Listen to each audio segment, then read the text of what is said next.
Welcome back, everybody.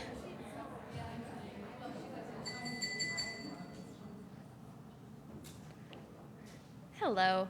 It is my pleasure to introduce Amanda Collins. I know many of you probably met her and saw her last night, but Amanda is the director of Women for Concealed Carry, where she advocates for women's rights to self-defense. She's a graduate of the University of Nevada in Reno, where she earned her bachelor's degree in secondary education and English. As a Second Amendment advocate, Amanda has worked tirelessly to ensure women across the country are given the ability to choose how to protect themselves, particularly on college campuses. Because of Amanda's effort, more and more women are able to protect themselves in ways that Amanda was not able to when she was a rape victim while a student at the University of Nevada, Reno. To learn more about Amanda's story, feel free to visit her NRA profile on YouTube. There's a lot of really good videos there. Amanda has appeared on NRA's Cam and Friends, Glenn Beck, Fox and Friends, Judge Jeannie, and Megyn Kelly, sharing both her personal story and her advocacy experiences with lawmakers. While her legislative efforts are what she has become publicly known for, her most impressive accomplishment is her family. You guys all saw her adorable baby here. She's a loving wife and mother to three, Annabelle, Penelope, and Evangeline. So please join me in welcoming Amanda Collins.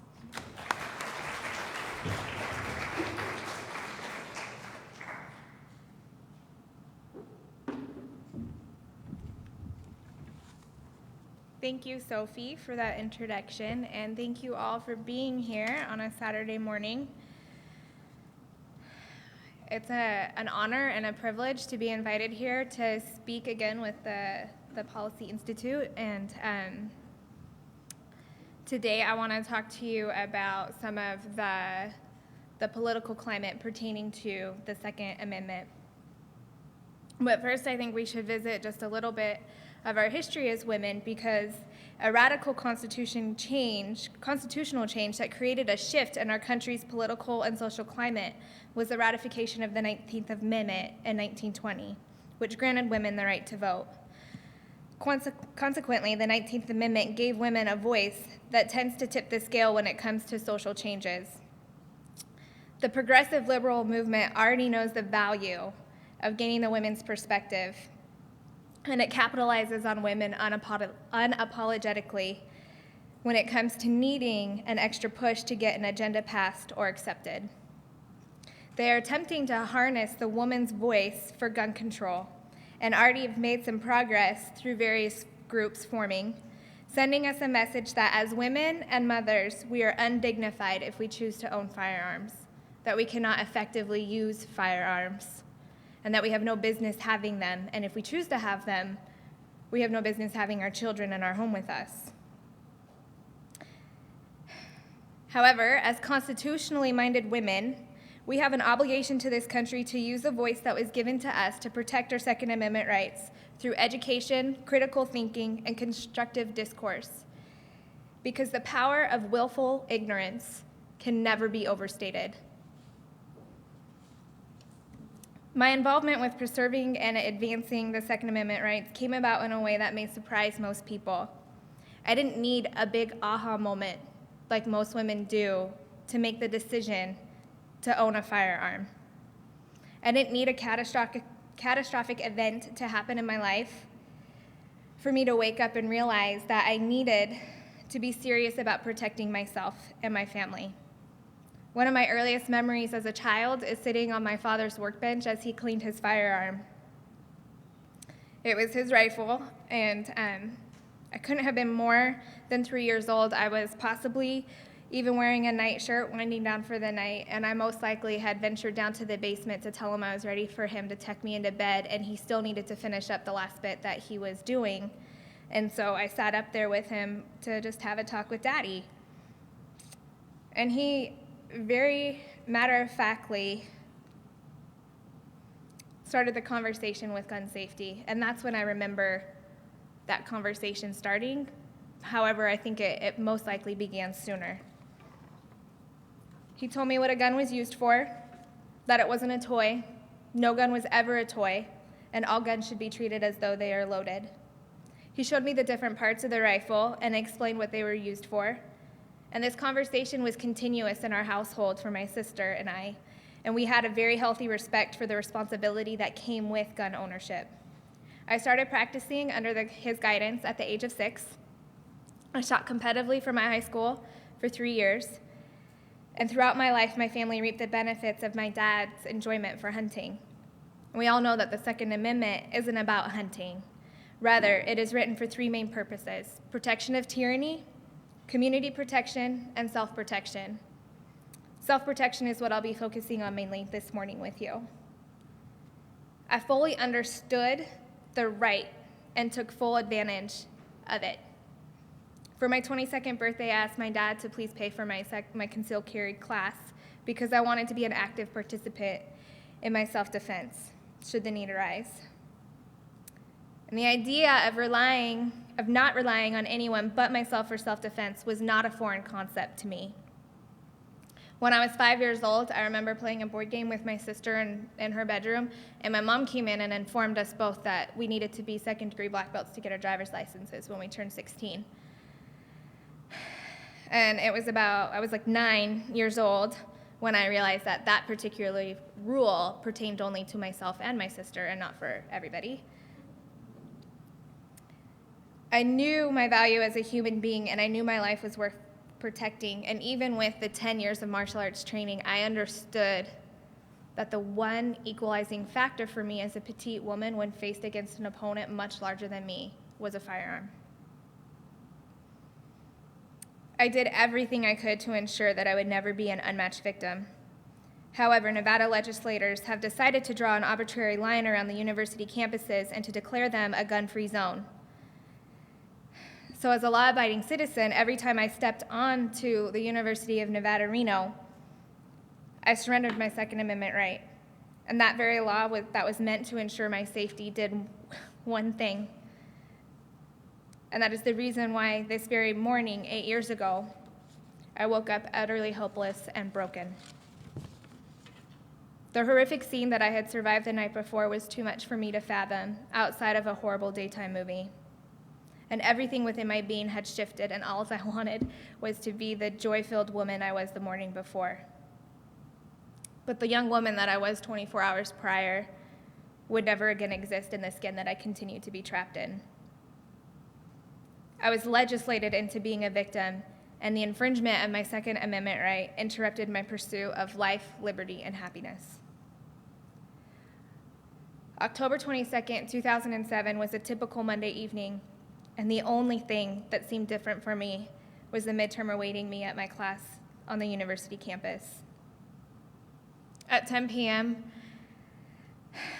I walked out to the parking lot with a group of colleagues because it had been ingrained in me that there is safety in numbers.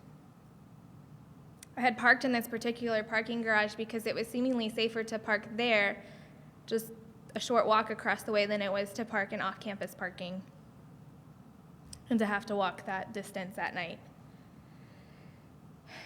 As I approached the parking garage, I was the only one who had parked on the ground floor, and so I surveyed the area in a manner that was only second nature to me because of my martial arts training, and I saw no visible threat between myself and my vehicle, and so I wished the group a good week, and I broke off. Approaching my vehicle at an angle, what I didn't see was the man hunched down by a wheel well of a truck next to a sedan. As he passed me from behind, he forced me down to the cold, hard asphalt, placed a pistol to my temple, clicked off the safety, told me not to say anything, and then he began to brutally rape me. As I laid there defenseless, straddled by a man much larger than me, I could feel every vertebrae in my back being slammed into the asphalt. And out of the corner of my eye, I saw the university police cruisers parked across the way. And in that moment, I knew that nobody was coming for me.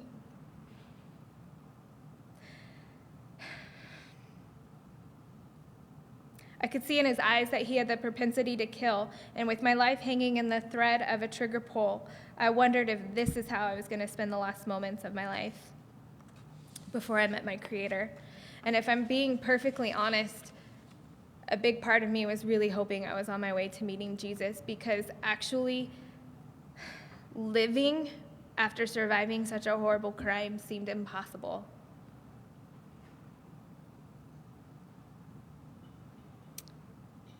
My attack lasted for 8 minutes, while it just took me about a minute and a half to describe it to you.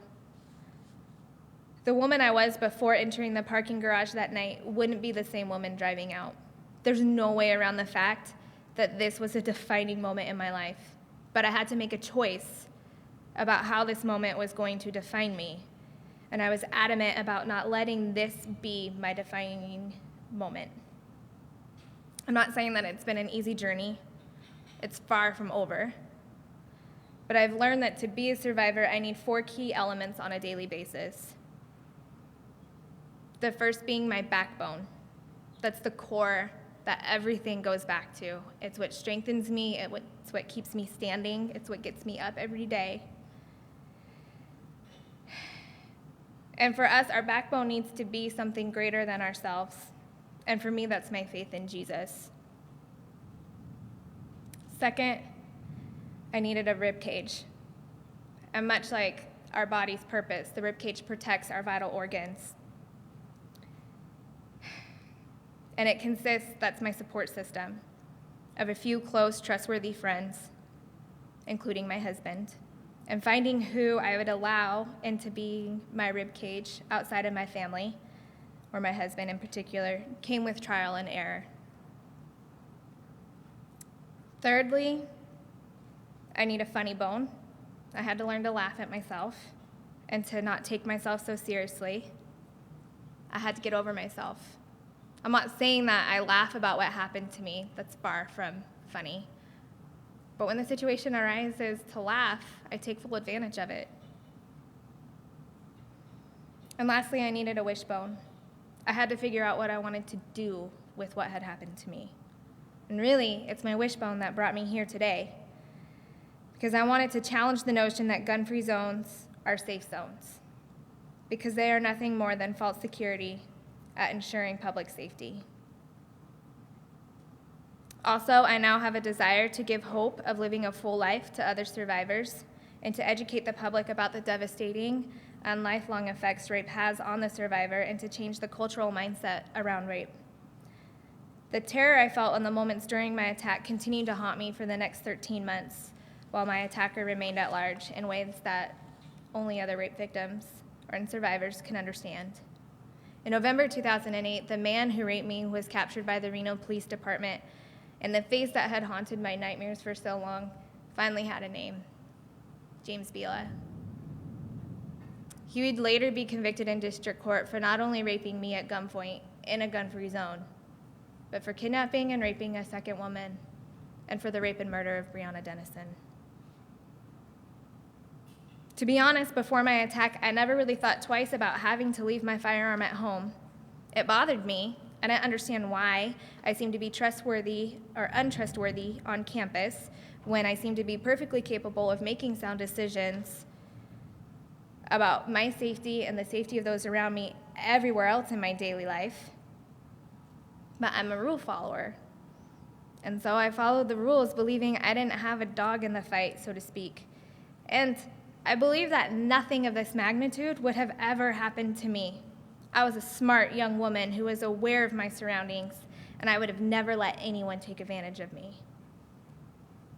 I was wrong on both ends. As human beings, we always have the right to stand up and to say that our lives, our dignity, and our bodies are worth protecting. My children and my home are worth keeping safe. And if our safety cannot be guaranteed by a third party, then we have every right to be able to protect ourselves in the manner that we choose without the government dictating that. The question of my life is and will remain to be, what would have been different if I had been carrying my firearm that night? It is a question that continually keeps me up as I replayed the worst 8 minutes of my life over and over again, and several different possibilities have played out. But there's always one end result. At some point, I would have been able to stop my attack as it was in progress. I'm not saying that with the way it started, I would have been able to prevent it from starting, but I would have been able to stop it as it was in progress, and consequently, 2 other rapes would have been prevented, and 3 young lives would have been saved, including my own.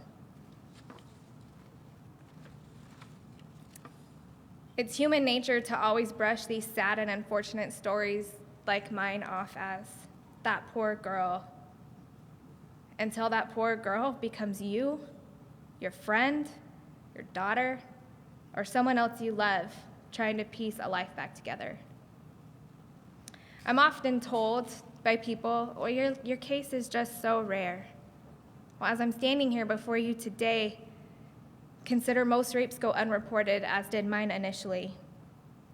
And while I'm talking to you about one incident involving 2 other cases, we have no way of knowing just how many assaults actually occur and how many assaults occur on university campuses. What we do know is what's reported is 1 in 4 women will be raped while attending college, and 1/3 of those will occur on the campus that they are attending. A study from the Journal of Interpersonal Violence found that 126 admitted perpetrators had committed 907 sexual assaults involving 882 different victims. I'm going to say it again. Some of you heard this last night, but it alarms me every time I read it. 126 admitted perpetrators had committed 907 sexual assaults involving 882 victims. That's an average of 7 victims per perpetrator that was serving for 1 sexual assault. So with this information, I can confidently stand before you today and tell you that what is rare about my case is that I'm talking about it.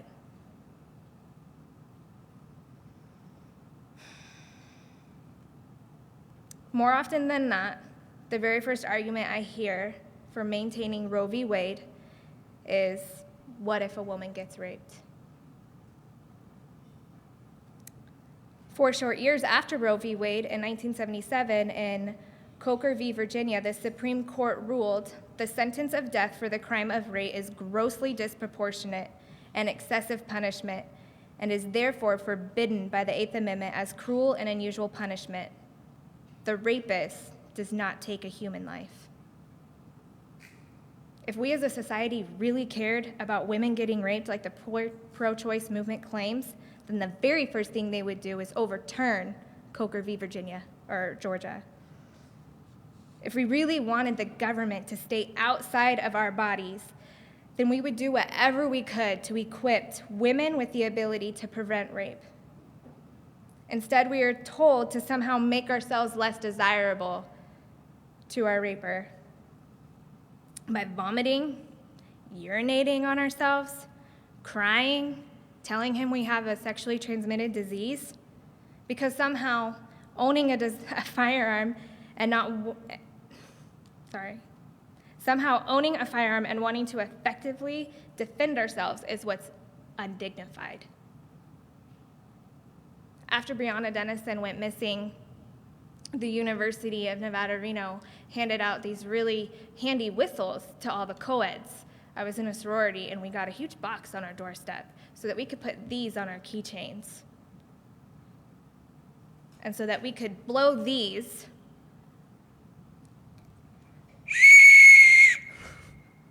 to get help. This seems to be more dignified and more effective for us to sit and wait for a third party to show up, most likely a government official with their gun, to help us. The national response time is 11 minutes. My entire attack was over in 8.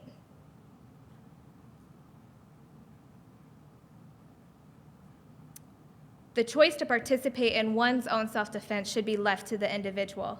That individual choice should not be mandated by the government, and we as law-abiding citizens should not have to hand over our safety to a third party. The legislators of Nevada continue to effectively legislate women into victims by stripping away our Second Amendment right simply because they are more intimidated by law-abiding citizens like me sitting in class with our permitted weapon than they are of the rapist waiting for me in the parking garage. who, by the way, is armed in a gun-free zone. There was nothing in place to keep James Bila from coming onto the university campus to rape me with a gun in 2007, and there's currently nothing to keep the next James Bila off of our gun-free campuses across the nation now. During his sentencing, Mr. Bila received a one-year enhancement charge for raping me in a gun-free zone. To the judicial system, that's how much that infringement is worth to the criminal, a one-year enhancement charge. He is currently also serving 4 consecutive life sentences and the death penalty. So I've been asked, what more do you want? Well, it sets a precedent that as a law-abiding citizen, I have more to lose if I carry my firearm and more to lose if I don't. If I had carried my firearm that night, I would have faced expulsion from school, loss of my CCW permit, and possible jail time. Mr. Bila wasn't obtaining an education when he came onto that campus. He didn't have a CCW permit. Losing those 2 things really meant nothing to him. And obviously, the possibility of going to jail didn't really serve as much of a deterrent either, because he was intent on committing a crime while using a firearm. The scope of the Second Amendment has proven to be one of the most debated and intense battles that has been fought on the political forefront. Though minor advances and pitfalls have been taken by both factions, the debate of gun control continues to be one that is deadlocked. And this controversy will probably continue to remain stagnant and taking significant steps forward toward either side of the argument until women stand up and create enough momentum to turn the tide. And we, as constitutionally minded women, must stand up and make our voice be known. Maybe you're here this morning and you're wondering, why? And what does the Second Amendment really have to do with me? Well, our counterparts, those in the opposite party, know the value of the woman's voice. So even if you choose not to have a firearm, you should stand up and fight for the right for the women around you to be able to make that choice for themselves. As leaders, we should show women how to become a force to be reckoned with. And we need to continue asking one question until we get a valid answer.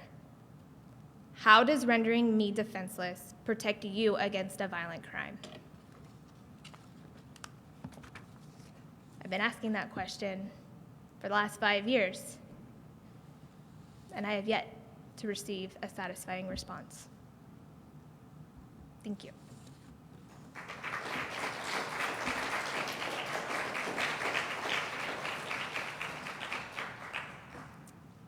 Are there any questions or?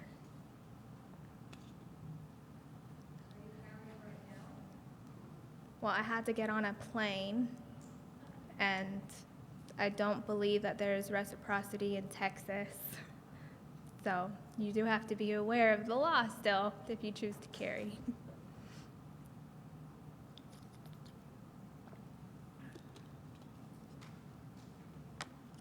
Nobody else? Oh, yeah, sorry. Yep, you. Okay. So I go to a private university, and I wondered what you thought the odds are of ever being able to use carry on a private university campus in Connecticut. In Connecticut? The odds of it now? How bad do you want it? Sometimes I think the squeakiest wheel gets the oil. I would look into what your particular policy is to university. I didn't touch on this today. Last night I did. Currently now, the University of Nevada, Reno has a stipulation in their policy that individual permission can be granted. I'm the only person that it's ever been granted to this day for, I should correct what I said, for a working firearm, because professors who are wanting to bring in like a piece of history of a musket that doesn't work still has to get permission. They think if you have like an emblem of a gun on your like a pendant, that you should get permission for that. So, yeah, but I got that permission granted to me, for those of you who weren't there last night, after Breonna Dennison's body was found naked, abandoned in a field, and James Bila was still at large. The process took over 2 months, and it came with 6 stipulations. The first being that if I ever disclosed that I was granted such permission, then it would be null and void. So they granted me my Second Amendment right at the expense of my first.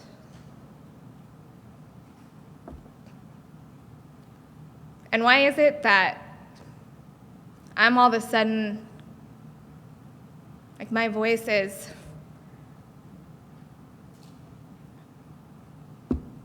what I'm trying to say is, why does a woman have to have my story to be heard pertaining to this issue?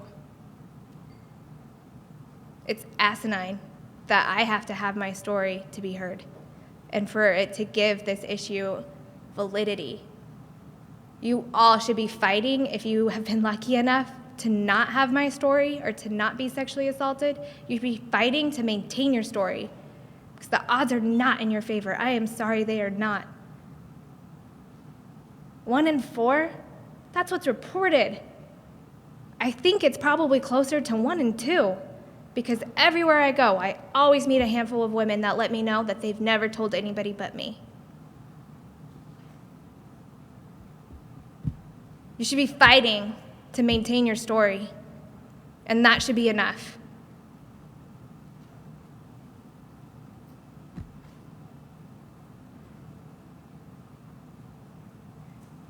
Yeah. I know that you said your space is rare and that you choose to talk about it. For those women that you have talked to that sort of disclose their stories, how hard is it for them, or how easy is it for them to make the jump to saying, okay, I believe in concealed carry, and how would you pose that argument to somebody that has I just want to make sure I'm understanding your question. So are you asking that for women who have disclosed to me that they've been attacked, how hard is it for them to make the jump to want to carry concealed? they tend to blame other factors, or do they see the validity of your argument? I think both. I think it's human nature to always want to understand why horrific things happen, especially when it's out of your control. It's sometimes easier to understand that there could have been something that you could have done to prevent it. I know a lot of women, it's not that hard for them to see. Unfortunately, a lot of women, like I touched before, they have to have something like that happen to them in order to realize that they need to be serious about protecting themselves, because a third party's not going to show up in time. Law enforcement is an integral part of our society, but the probability of them showing up as a crime is in progress is very small. They're there to collect evidence. They're not there to, stop it as it's in progress, unfortunately. So, and I don't ever, when someone discloses to me that they've been attacked also, a lot of times that's the hardest leap for them, is actually verbalizing it. To say the words, I was raped too, is extremely difficult for somebody who's been keeping it suppressed for so long, no matter how much time has passed. And so I generally don't steer the conversation into, well, that's why you need a weapon. It's, there's a lot more that needs to be tended to at that point. And there's women that I know who have been attacked and they still choose not to carry. And it's not a decision that I understand, because it's not a decision that I will make for myself, but I respect that choice for them. And I respect them more because even though they choose not to carry themselves, they're not trying to infringe on my choice to carry. And some of them are even speaking up and saying, yeah, they show up and say, yeah, I agree with you. You should be able to choose that, should you want to. So that's often what I say, if, I don't know if I'm answering your question. I'm sorry. I hope I did. Yeah.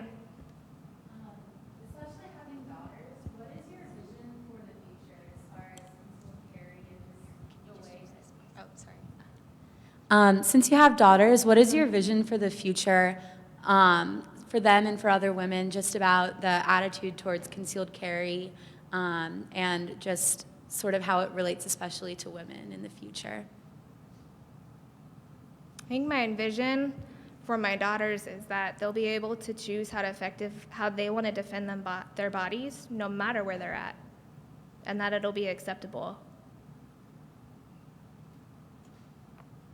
I want them to be able to choose what school they can go to and not have to factor in, can I protect myself on this campus if I go here, or do I have to surrender that right?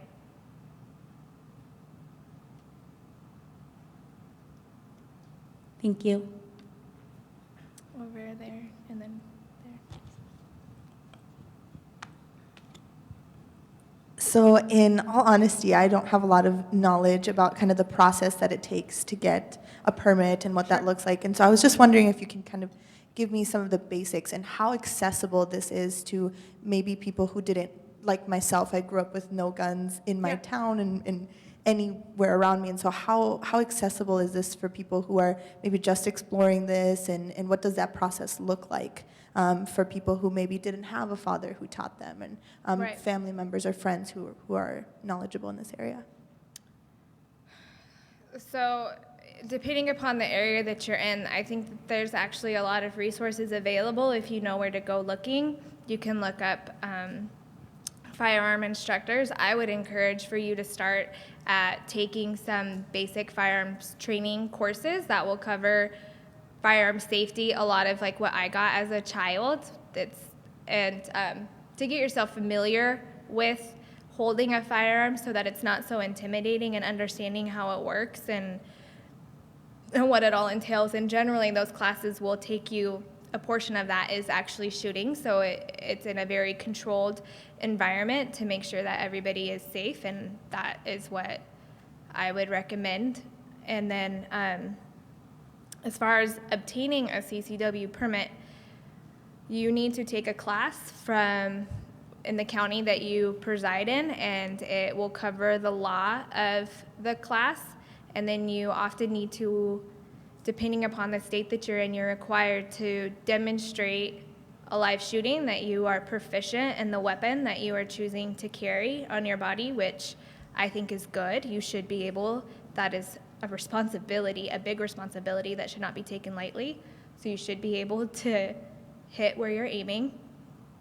And then you need to, after that, take your certificate to the sheriff's department or the sheriff's office, where you will pay whatever the fee is in your county for fingerprints, for an FBI background check, and then the sheriff still has to issue you your permit. And depending upon where you live, if it's a shall issue state, like in Nevada, then if I pass those requirements, the sheriff has to grant that to me.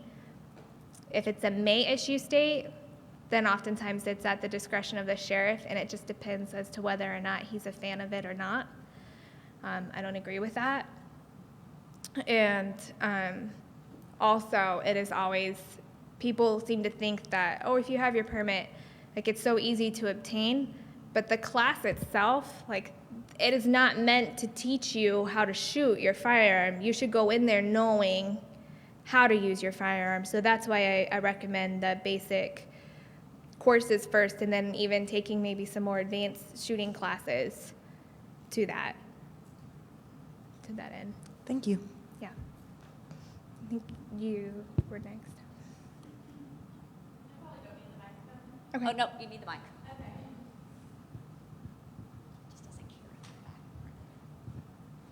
So at TCU, if you didn't know, we just, the student body government decided to opt out of campus carry. And that was a unanimous vote in our student government. And the topic of women protecting themselves never came up. And I think that has partly to do with that at our Frogs First training is what we call the mandatory training about all policy-related issues at the beginning of freshman or transfer years. We have a speaker come in about her sexual assault case, and she doesn't talk about defending herself from it. She talks about reporting it and how to avoid it, because according to her statistics, the majority of cases are somebody you know. Mm-hmm. And so I don't think there's enough awareness about cases like yours, and like you said, because it's so rare to talk about it. So how can we get that awareness, like, on our campuses and get awareness about women protecting themselves? Start talking about it. Open up the conversation, shift the cultural mindset pertaining to rape. As I've been doing my advocacy, for the Second Amendment, I gained this desire to change the cultural mindset around rape because I noticed as I was speaking to different legislators and whatnot that they don't really care that women are getting raped, unfortunately. There's this social acceptance that women get raped, that it's just kind of like an unfortunate thing that happens, but they'll get over it. And that should disgust you and make you mad. And if you don't believe me, then I want to share with you more. Whenever I speak, I often get questions like, well, what were you wearing? Well, what could I do different? Like, what could you have done different? Just so that I know, what could you have done different to not put yourself in that situation, you poor girl? And then I didn't initially report my rape, which I somewhat touched on. And I was asked, well, do women just not report rape because you're so promiscuous anyways these days that it's just one more? That doesn't really matter. That's disgusting. So we need to start talking about rape and what it is and what it does, and we need to take away the shame factor for women if it happens to them, that it's not your fault. And even if you know the person, they have no business treating you that way. Because if people start caring about the fact and are more aware that women are getting raped here in our country, then maybe the shift will change to, how do we equip our women so that they can defend themselves? Because yes, we need to teach our boys how to respect women's bodies and that it's not just for them for the taking, but we also need to allow our women to defend themselves effectively too, so that men will know that I might get more than I bargained for if I choose to behave in this manner.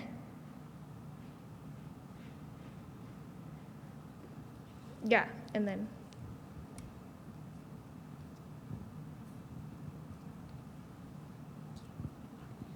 a common argument against concealed carry is protecting children.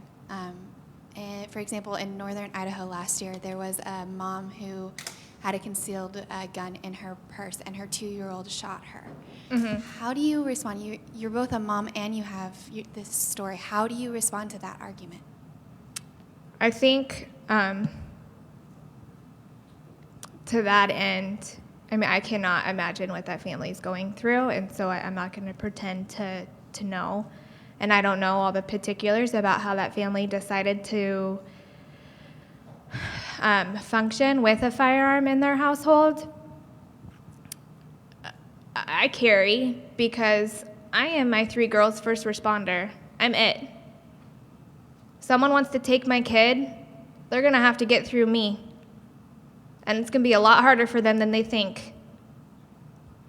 And it's a continuous conversation with my girls about what a firearm is. There's no curiosity in my house about the fact that we have them. They know that their dad carries. They know that I carry. My 4-year-old knows that it's not a toy. She knows not to touch it. I tell my 2-year-old, that's a no touch. And as they get older, exposing them to, allowing them to know how to shoot safely and to not make it this taboo thing in your house if you choose to have them. And then also, I factor in the fact that I have little ones when I'm carrying, so I don't make it accessible to them. I'm not going to disclose where I carry because I don't think that that's judicious. But at the same time, you need to be aware of all the factors of what could happen, and that's part of the responsibility of owning a firearm and carrying is that. And I think that there needs to be more discussion about what women can do and where they can carry, and the products that are available out there to make sure that while you're carrying to protect your children, they're safe.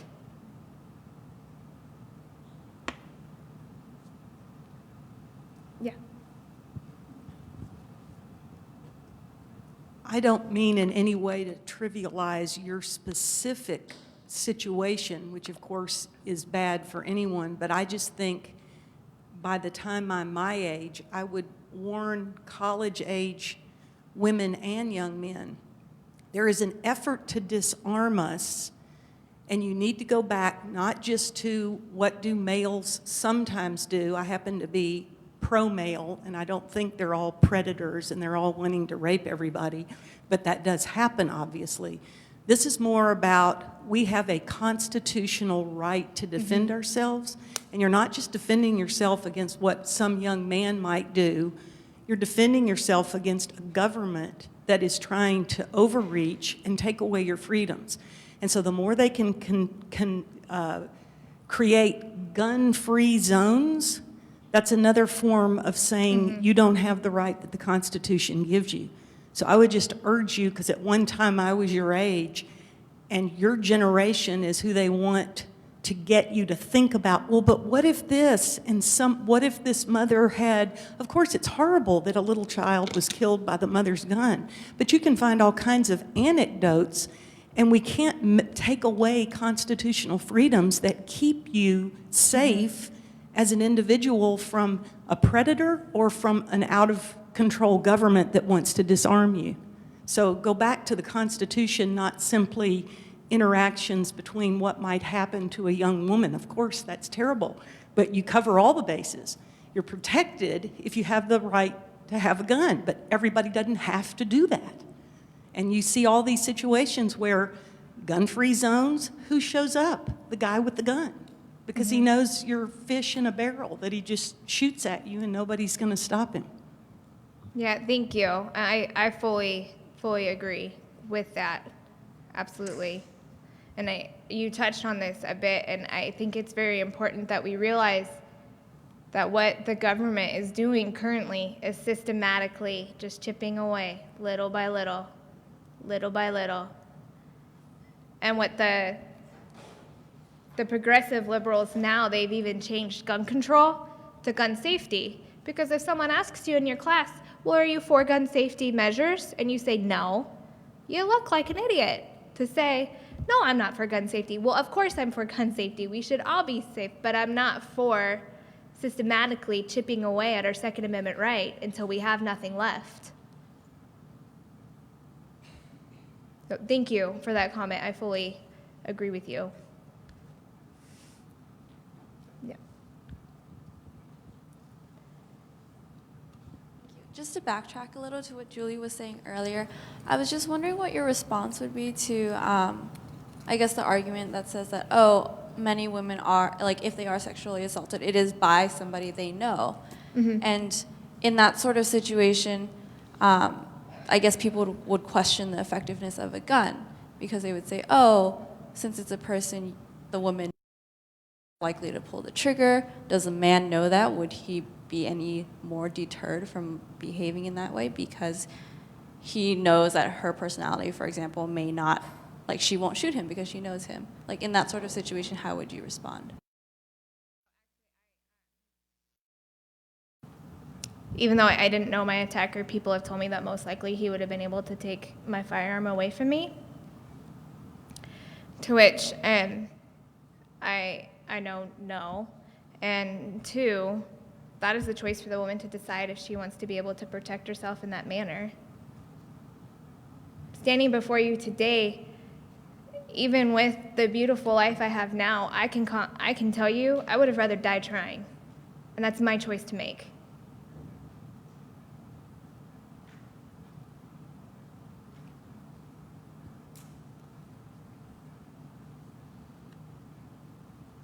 Yeah. I think a lot of the problem with why people are so afraid of guns is because they're just unfamiliar with them and don't really know how they work. So do you have any suggestions on how we, especially as student leaders, can sort of work to demystify guns on campus in order to create a culture that is less just about gun control? Yeah. I think I kind of touched on this a little bit last night, but I think for people who are just against guns and don't want to have anything to do them, most likely have the sentiment towards them that I do to snakes. And I mean, I'm never going to like snakes. It doesn't matter how much you tell me that they're cuddly and you want me to hold one. It's not going to happen. And so I think, unfortunately, what the media portrays and what movies portray with guns are awful, and they make them to be out. They demonify that instead of the real issue at hand. But I think we as individuals, if we have friends who are, say, adamantly against guns, to just constantly, if you go out to shoot or something, just invite them to come along. Like, hey, do you want to come see and what this is all about? Like, it's really not, I just want you to experience it so that you can make the most informed decision for yourself that you can. And when you, take them to a controlled, safe environment and be safe, but then just showing them and exposing them to that to see that it's not all. And if you I'm a very disarming person. I think, like, when I get on the plane with my baby, people do not assume, oh, that's someone that's going to go talk about the Second Amendment to a bunch of people. So, and if they ask me, like, oh, what are you doing? I just say, oh, I'm traveling to go talk, speak at a leadership conference. Oh, really? What about? Well, actually, the Second Amendment. And they often have a whole lot to say, so I let them talk. And then when they ask, oh, so what are you talking about? And I say, well, actually, and I open up the conversation, and realizing that this debate is extremely emotionally driven from both sides. And so maintaining your decorum, especially if you are pro Second Amendment and maintaining the Second Amendment, it is very important to remember to remain level-headed, because if you don't, that can come back against you. See that right there, you're not even tempered when you're talking about guns, so how can I trust you with one? So that is where I would start, would just be to open up conversation that way. Thank you. Anyone else? One more question? Thank you very much, ma'am. Yeah, thank you.